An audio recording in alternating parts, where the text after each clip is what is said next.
अस्सलाम वालेकुम स्टूडेंट्स, आज हम लोगों ने class 9th math exercise 4.3 question number 3 solve करना है। प्रीवियस लेक्चर में हम लोगों ने क्वेश्चन नंबर 2 कंप्लीट कर लिया था। अगर आपने वो लेक्चर मेरा नहीं देखा तो आप लोग मेरे चैनल पे या फिर मेरे इसी लेक्चर के डिस्क्रिप्शन में देख सकते हैं। तो क्वेश्चन यहाँ पे है simplify combining by combining similar terms. हमने सिंप्लीफाई करना है, यानी इसको आंसर को सिंपल वे में लाना है, सिंपलेस्ट फॉर्म में लाना है। कैसे करना है, और उसके सिमिलर टर्म्स को हम लोग कंबाइन करके हम लोग इसको सिंप्लीफाई कर सकते हैं। तो स्टूडेंट्स, आप लोग अगर यहाँ पे देखें तो आप लोगों को सिमिलर टर्म्स यानी एक जैसे टर्म्स आप लोगों को नज़र नहीं आ रहे होंगे। तो लेकिन इन्होंने बोला कैसे है, इसका मतलब क्या है? मतलब ये है कि इनका कि जो आप लोगों के पास टर्म्स होंगी इनको आप लोग छोटे उसमें एलसीएम लेकर आप लोग फैक्टर्स लेकर इनको ब्रेक करेंगे। सबसे पहले मेरे पास है √45 - 3 √20 + 4 √5। तो स्टूडेंट, सबसे पहले ये जो पहला जो हमारे पास √45 है, 45 का जब मैं एलसीएम लूँगी, ये मैं साथ साथ आपको बता रही हूँ। 5 9 ज़ा 45, 3 3 ज़ा 9, 3 1 ज़ा 3। तो मेरे पास क्या आ गया? 5 × 3 की पावर कितनी बार है? 2 बार है, तो 3 की पावर स्क्वायर लिख देती हूँ। और फिर -3 √20 को भी अब मैं करूँगी, इसको मैं फैक्टर बनाऊँगी। 5 4 ज़ा 20, 2 2 ज़ा 4, 2 1 ज़ा 2। तो मेरे पास क्या आ गया? 2 का स्क्वायर × 5 + 4 √5 एज इट इज़ आ जाएगा, क्योंकि √5 ज़्यादा सिंप्लीफाई नहीं हो सकता।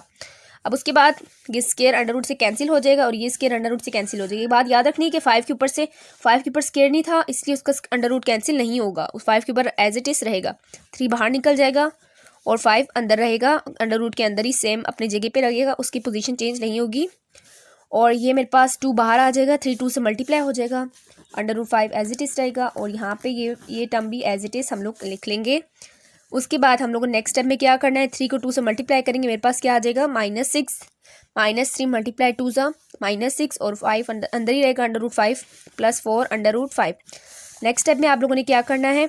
अब ये √5 और √5 सब में सेम है, तो इसको मैं एक दफ़ा लिख लूँगी।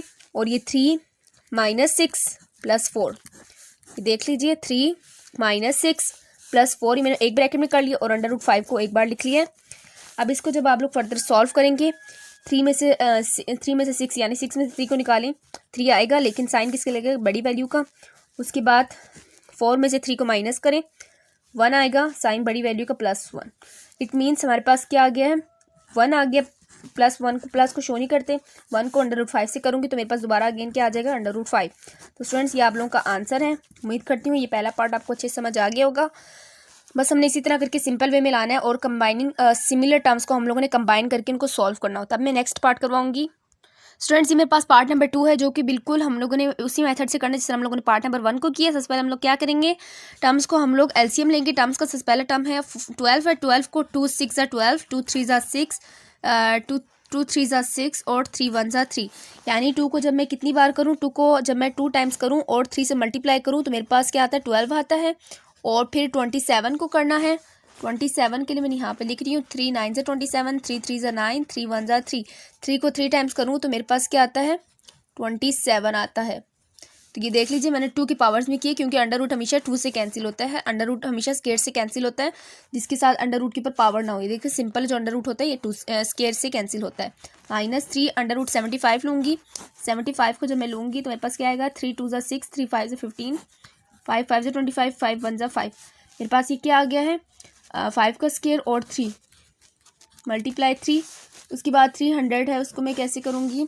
300, 3 1 ज़ा 3 0 0, 2 5 ज़ा 10 0, 2 2 ज़ा 4 0, 2 2 ज़ा 4, 2 5 ज़ा 10, 5 5 ज़ा 25, 5 1 ज़ा 5।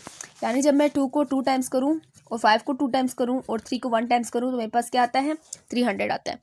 अब स्टूडेंट, नेक्स्ट स्टेप में आप लोगों ने क्या करना है? स्क्वायर को √ से काट लेना है, हर टर्म की स्क्वायर को √ से कैंसिल कर देना है, और जो जिन टर्म की नहीं है उनको आप लोगों ने उसी के अंदर ही रहने देना है।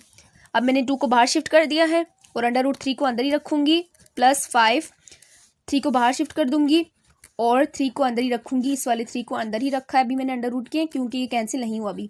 और इस 5 को बाहर ले जाऊँगी और 3 को अंदर ही रहने दूँगी, +2 × 5। ये दोनों 2 और 5 को मैं बाहर ले गई हूँ और √3, ये 3 अंदर रह गए √ के।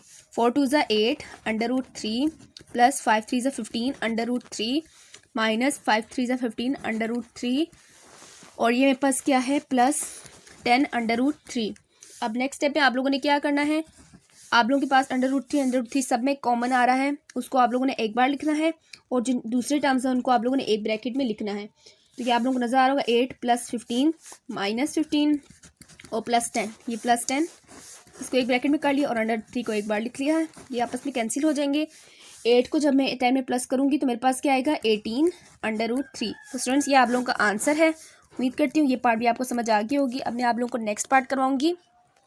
अब स्टूडेंट्स ये मेरे पास पार्ट नंबर 3 है, आप लोगों को नज़र आ रहा होगा ये थोड़ा सा कॉम्प्लिकेटेड है, यानी थोड़ा सा मुश्किल लग रहा होगा आप लोगों को, लेकिन ये बिल्कुल आसान है। सबसे पहले आप लोगों ने इसको एज इट इज़ लिखना है √3 को, और जो अंदर वाली टर्म्स है यानी 2√3 + 3√3, इसमें से आप लोगों ने √3 को कॉमन ले लेना है। इधर आप लोग स्क्वायर ब्रैकेट यूज़ कर लें और फिर 2 + 3 लिख देना है। क्यों? ये क्योंकि बिल्कुल हमने ऊपर वाला स्टेप किया है, उसको आप √3 को पहले लिखें या बाद में लिखें, लेकिन जो टर्म होगी जो ऐड करके जो टर्म आएगी वो हमेशा अंडर रूट से पहले आएगी। तो मैंने ऐसे कर दी। उसके बाद नेक्स्ट स्टेप में आप लोगों ने क्या करना है, √3 2 को 3 में प्लस किया तो क्या आ जाएगा मेरे पास 5 आ जाएगा, और फिर आप लोगों ने √3 को √3 से मल्टीप्लाई करना है और ये जो 5 है उसको एज इट इज़ नोट करना है।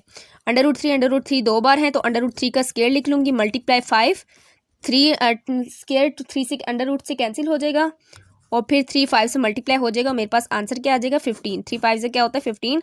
तो ये आप लोगों का आंसर है। स्टूडेंट्स इस पार्ट में हम लोगों ने किया कि हम लोगों ने सबसे पहले √3 को कॉमन ले, क्योंकि दोनों में सेम था। जो कॉमन चीज़ हम जो दोनों में सेम हो उसको कॉमन ले लेते हैं और फिर जो सेम ना हो उसको एक ब्रैकेट में लिख लेते हैं इस बुक के मुताबिक। तो जो सेम नहीं थी यानी 2 + 3 उसको मैंने ब्रैकेट के अंदर लिख लिया और उसको फर्दर सॉल्व कर लिया। अब मैं नेक्स्ट पार्ट आप लोगों को करवाऊंगी। अब स्टूडेंट्स जो पार्ट नंबर 4 है ये बिल्कुल इसी तरह का है, इसलिए मैंने यहाँ पे नोट किया है। सबसे पहले आप लोगों ने क्या करना है, 2 को एज इट इज़ बाहर लिखना है और 6 - 3 लिख के √5 लिख देना। अब स्टूडेंट्स आप लोग देख रहे होंगे कि मैंने यहाँ पे स्क्वायर ब्रैकेट यूज़ नहीं किया, कर लें या ना करें ये आपकी अपनी मर्जी है। ये मैंने इसलिए आप लोगों को बताया क्योंकि आप लोगों की तो अभी आप लोगों को तो नया नया स्टार्ट किया होगा, तो इसलिए आप लोगों को थोड़ा सा मुश्किल लगेगा, लेकिन बाद में आप लोग खुद समझ जाएंगे कि कहाँ यूज़ करना है कहाँ नहीं करना। 6 में से 3 माइनस करेंगे, मेरे पास क्या आएगा 3 आ जाएगा और √5 एज इट इज़ उतार लेंगे। अब ये √5 2 से मल्टीप्लाई होगा तो 2 √5 आ जाएगा और ये 3। अब नेक्स्ट स्टेप में आप लोगों ने क्या करना है, 2 को 3 से मल्टीप्लाई करना है तो आप लोगों के पास क्या आ जाएगा 6। 2 को 3 से मल्टीप्लाई क्यों किया है, क्योंकि अंडर वाली टर्म्स अंडर रूट से मल्टीप्लाई होती हैं और सिंपल टर्म्स होती हैं वो आपस में मल्टीप्लाई होती हैं और हमारा आंसर 6 √5 आ गया। उम्मीद करती हूँ ये लेक्चर आप लोगों को पसंद आया होगा। मैंने बहुत ही आसान तरीके से आप लोगों को समझाया है, हर स्टेप समझाए हैं। तो लेक्चर पसंद आए तो लाइक करें और दूसरों के साथ भी शेयर करें और चैनल को भी सब्सक्राइब कर लें ताकि लेटेस्ट नोटिफिकेशन आप लोगों को मिल सके।